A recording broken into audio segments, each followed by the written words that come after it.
तो B part third के विद्यार्थियों, आज हम बात करेंगे मार्क्स। कार्ल मार्क्स आपने काफी नाम सुना है, और जो साम्यवादी विचारधारा है, आपने कम्युनिस्ट जो आइडियोलॉजी है, तो उस आइडियोलॉजी के एक प्रणेता के रूप में हम कार्ल मार्क्स को जानते हैं। तो विद्यार्थियों, आज हम थोड़ा सा पहले इनका परिचय देखते हैं कि मार्क्स कौन थे और क्या उनका परिचय है।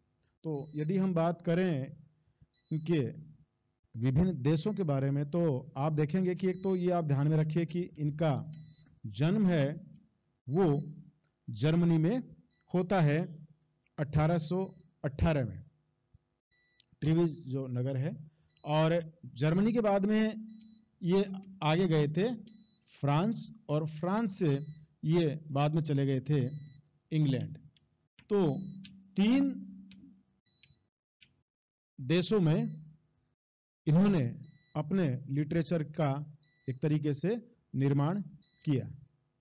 तो जन्म के कुछ समय बाद ही ये पता चलने लग गया था कि इनका जो रुचि है वो पढ़ने में विशेष रूप से थी, और इन्होंने अपनी जो डिग्री थी वो उस समय बोन विश्वविद्यालय से कंप्लीट की।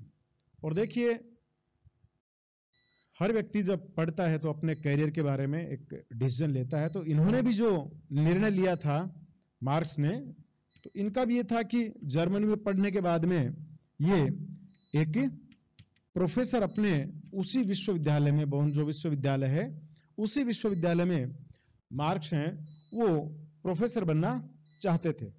लेकिन परिस्थितियां कुछ ऐसी हुई कि मार्क्स वहां प्रोफेसर नहीं बन पाए, क्योंकि उन्होंने जो प्रसा गवर्नमेंट थी उस समय की, तो उन्होंने देखा कि वो जो इस तरह के जो एनर्जेटिक, जो प्रगतिशील जो लोग थे, विचारक थे, जो प्रोफेसर्स थे, उनको वो लोग विश्वविद्यालय से उस समय ज्यादा लेने में इंटरेस्टेड नहीं थे। जो थे वो भी लोग वहां से जा रहे थे। तो धीरे धीरे उनकी मानसिकता उस प्रोफेशन से, उनको लगा कि यहाँ इस विश्वविद्यालय में उनको वह अवसर नहीं मिलेगा, और अवसर भी मिलता है तो उनको अपने विचार व्यक्त करने का मौका वो वहां पर नहीं कर सकते।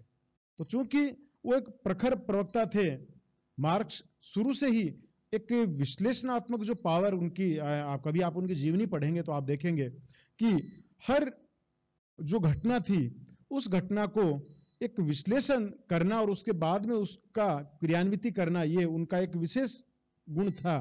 और यही देखिए एक बहुत बड़ा कारण है कि जब मार्क्स को पढ़ते हैं तो उनका पूरा जो चिंतन है वो आप देखेंगे वो भौतिकतावाद पर आधारित है। तो भौतिकतावाद पे आधारितता का मतलब हो गया कि आध्यात्मिकता से कहीं अलग है। ईश्वर जैसे उनको, या एक तरीके से आप कह सकते हैं कि जो नास्तिक जो प्रवृत्ति के लोगों में जो भाव होते हैं वो सारे के सारे, जबकि आप इनके यदि परिवार का माहौल यदि आप देखें, ठीक है, तो इनके फादर जहां वकील थे तो उसी परिवार में इनके कई, मतलब इस तरह के थे परिवार में, जो उस समय यहूदी जो वो चर्च वगैरह थे, उनके धार्मिक जो थे इनके परिवार में वो लोग भी थे। मतलब एक धार्मिक परिवार से बिलोंग करते हुए भी बस ये था कि इनके परिवार में इतनी कट्टरता, इनको वो धार्मिक कट्टरता नहीं दिखाई दी। मतलब एक तरीके से जैसे पुरोहिताई का कार्य होता है ना, पूजा पाठ का कार्य जो आप देखते हैं, तो वो कार्य इनके परिवार के कुछ लोग थे वो करते थे। जो यहूदी पुरोहिताई जो थी उस समय की, वो उस तरह के कार्य भी करते थे।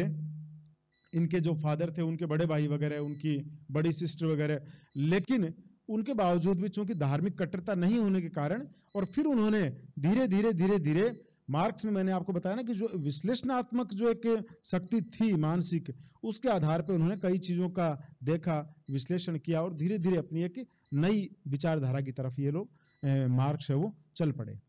तो अपन वापस आते हैं कि मार्क्स का हम देख रहे थे कि जो प्रारंभिक जीवन था उसमें मार्क्स ने अपने कैरियर में प्रोफेसर बनना चूज किया था, लेकिन परिस्थितियां ऐसी बनी कि वो धीरे धीरे उस के स्थान पे पत्रकारिता की जो लाइन थी उसमें आ गए। उनका ये मानना था कि जो बोलने की, लिखने की जो स्वतंत्रता मुझे चाहिए वो मुझे पत्रकारिता में मिल सकती है। और उसके बाद में उन्होंने पत्रकारिता में अपने विचारों को बेधड़क और बिल्कुल निर्भीक रूप से उन्होंने व्यक्त करने शुरू कर दिए। और जब उनके विचार इस तरह के आने शुरू हुए तो फिर उनकी जो पत्रकारिता थी, जो उनका अखबार था, वो भी विवादों में आ गया। सरकार नाराज हो गई और स्थिति यहां तक आ गई थी कि उनके अखबार को बैन करने तक की नौबत आई। उस स्थिति में उनको फिर वहां से अखबार की जो सर्विस थी वहां से भी निकलना पड़ा। और वहां से फिर मार्क्स, मैंने बताया कि संघर्षशील व्यक्ति थे, जुझारू व्यक्ति थे, निर्भीक व्यक्ति थे, तो जहां गए वहीं उन्होंने अपने चिंतन की, अपने विचारों की छाप छोड़ी। तो नेक्स्ट जब कई तरह के विवाद हो गए सरकार के साथ, और तो ऐसी स्थिति में फ्रांस आना पड़ा जर्मनी छोड़ के, तो उन्होंने फ्रांस में एक प्रवासी के रूप में वो पहुंच गए। तो जब फ्रांस में प्रवास कर रहे थे तो उनको फिर अपना मौका मिला अपने चिंतन को, वहां धीरे धीरे जो फ्रांस के जो समाजवादी विचारक थे उन समाजवादी विचारकों के फिर ये संपर्क में आए। और इसी समय इनको एक बेहतरीन साथी के रूप में जो मिले वो एंगल्स मिले, जो आप जिन्होंने कम्युनिस्ट मैनिफेस्टो, फिर उनके साथ मिलकर इन्होंने जो कम्युनिस्टों का जो कार्यक्रम है वो बाद में उन्होंने उसकी रचना की थी। तो इस तरह आप देखिए कि मार्क्स ने अपनी जो यात्रा थी वो एक देश से दूसरे देश में भी उन्होंने उसी तरीके से शुरू कर दी। और फ्रांस में चूंकि जो एंगल्स जो मिले थे इनको, तो एंगल्स के साथ इन्होंने, वो चूंकि एक बड़े उद्योगपति थे, परिवार से बिलोंग करते थे, लेकिन उनका जो वेदना थी वो मजदूरों के साथ ज्यादा थी। तो पूंजीपति होते हुए भी मजदूरों के बारे में सोचने की जो प्रवृत्ति थी, वही प्रवृत्ति एंगल्स को मार्क्स के नजदीक लेके आई। और दोनों ने काफी लंबे समय तक साथ कार्य किया और एक ये जोड़ी लगातार बनी रही। आप देखेंगे जो मार्क्स की सबसे बेहतरीन पुस्तक जो उन्होंने लिखी, दास कैपिटल, इस पुस्तक के भी कई पार्ट जो आप देखेंगे, जो भाग थे, वो बाद में एंगल्स ने ही छपवाए थे। ठीक है ना। तो दास कैपिटल एक तरीके से आप कह सकते हैं कि मार्क्स की पूरे जीवन भर की एक पूंजी है। और जो भी समाजवादी व्यक्ति हैं, जो समाजवादी विचारधारा से जुड़े हुए लोग हैं, उनको दास कैपिटल पढ़नी चाहिए, समझना चाहिए कि समाजवादी व्यवस्थाओं को बेहतरीन तरीके से कैसे लागू किया जा सकता है। तो मार्क्स ने अपने वही निर्भीक तरीकों से, और देखिए कि मार्क्स, कार्ल मार्क्स, जिनको आज हम जानते हैं, जिनकी विचारधाराओं पे विभिन्न राष्ट्रों पे जिनका प्रभाव रहा, सोवियत संघ, चाइना, या आप देखते हैं, तो ऐसे व्यक्ति इतना आसानी से उन्होंने, आप उनका जीवन पढ़ें तो इतना आसान उनका जीवन नहीं रहा है। उनके जीवन में भी अनेकों समस्याएं आई, आर्थिक समस्याएं आई, पारिवारिक समस्याएं आई, पुत्र पुत्री इनका उनको बिछो देखना पड़ा, पत्नी बीमार हो गई, लास्ट में स्वयं की स्थिति हो रही थी कि कई तरह की बीमारियों के शिकार हो गए थे। और मतलब इतना कुछ, लेकिन उसके बावजूद भी आप देखिए कि अपने जो लंदन में जब वो लाइब्रेरी वगैरह में बैठते थे तो बताते हैं कि लाइब्रेरी खुलती थी सुबह तब बैठते थे, और रात को जब बंद होती थी उस समय तक वो पढ़ते थे। और इस तरह उन्होंने धीरे धीरे धीरे धीरे अपने ग्रंथों की रचनाएं शुरू की। तो जो पढ़ने का एक शौक था उनको, पढ़ने का जो उनका जुनून था, वही पढ़ने के जुनून ने जो वैचारिक विश्लेषण, देखिए ये विद्यार्थियों हमेशा ध्यान में रखिए, आप जितना आप पढ़ेंगे उतनी ही आपकी विश्लेषण करने की जो शक्ति है वो मुखर होती जाएगी। ये हम कई बार अपन पहले ही बात कर चुके हैं कि क्योंकि विश्लेषणात्मक शक्ति, और ये मैं स्पेशली कई बार आपसे कहता हूं कि विशेष रूप से वे विद्यार्थी जो भविष्य में सिविल सर्विसेज की तैयारी करना चाहते हैं, उन विद्यार्थियों को विश्लेषणात्मक उनकी जो शक्ति है वो उनकी शानदार होनी चाहिए। और विश्लेषणात्मक शक्ति शानदार कब होगी? जब आप विभिन्न विषयों के बारे में बहुत अच्छे से जानेंगे, हर दृष्टिकोण से आप उन सब्जेक्ट्स को, उस विषय को जान पाएंगे। वो तब जान पाते हो जब आप उन चीजों को पढ़ते हो।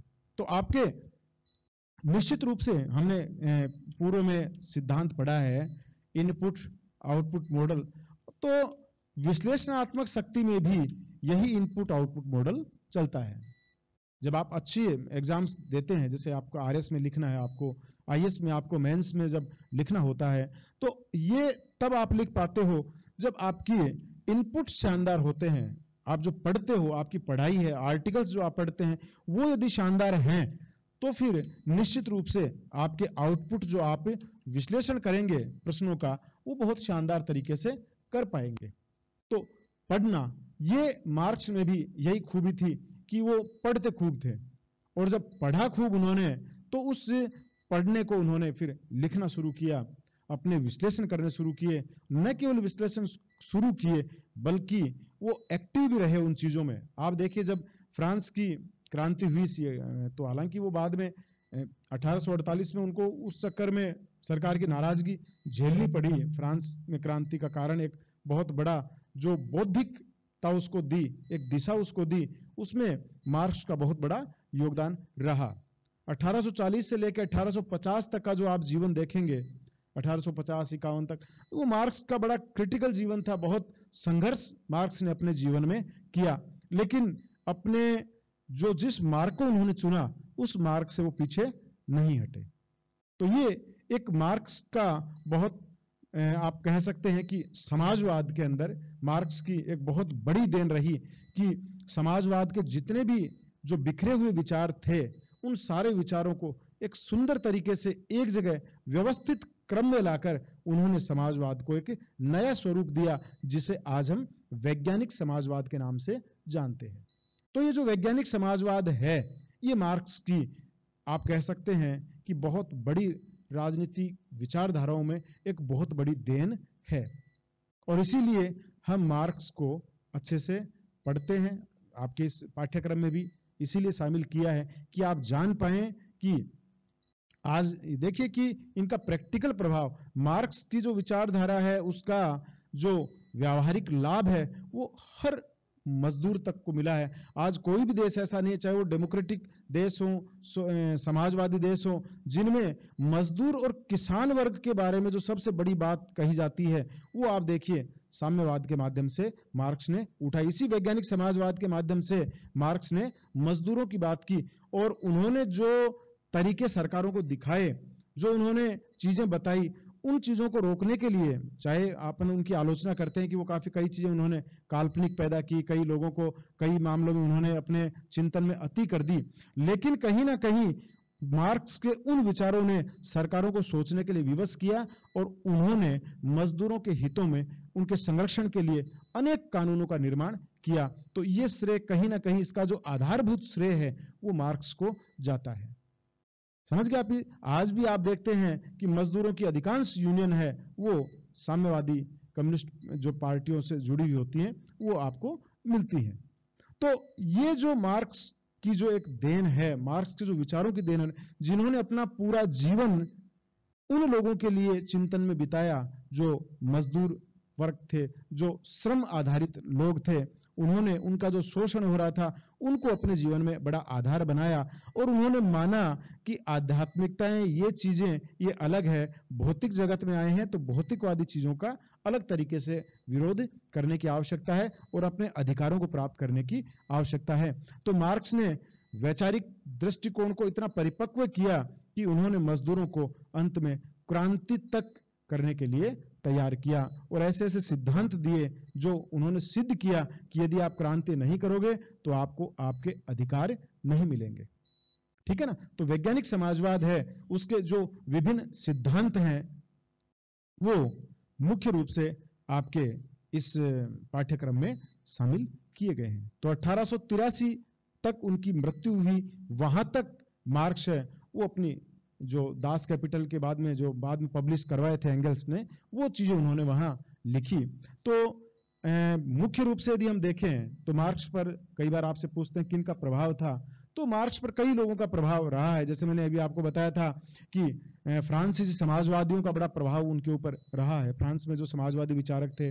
इसी तरीके से जो द्वंदात्मक पद्धति है वो उन्होंने हीगल की पद्धति से ग्रहण की। हालांकि हीगल की जो द्वंदात्मक पद्धति थी वो मानसिक विचारों को, आध्यात्मिकता को लेकर थी, लेकिन मार्क्स ने उसी को जो पूर्ववैक जो थे उनसे भौतिकतावाद का जो सिद्धांत लिया, उस सिद्धांत के साथ उन्होंने हीगल की द्वंदात्मक सिद्धांत को जोड़ा।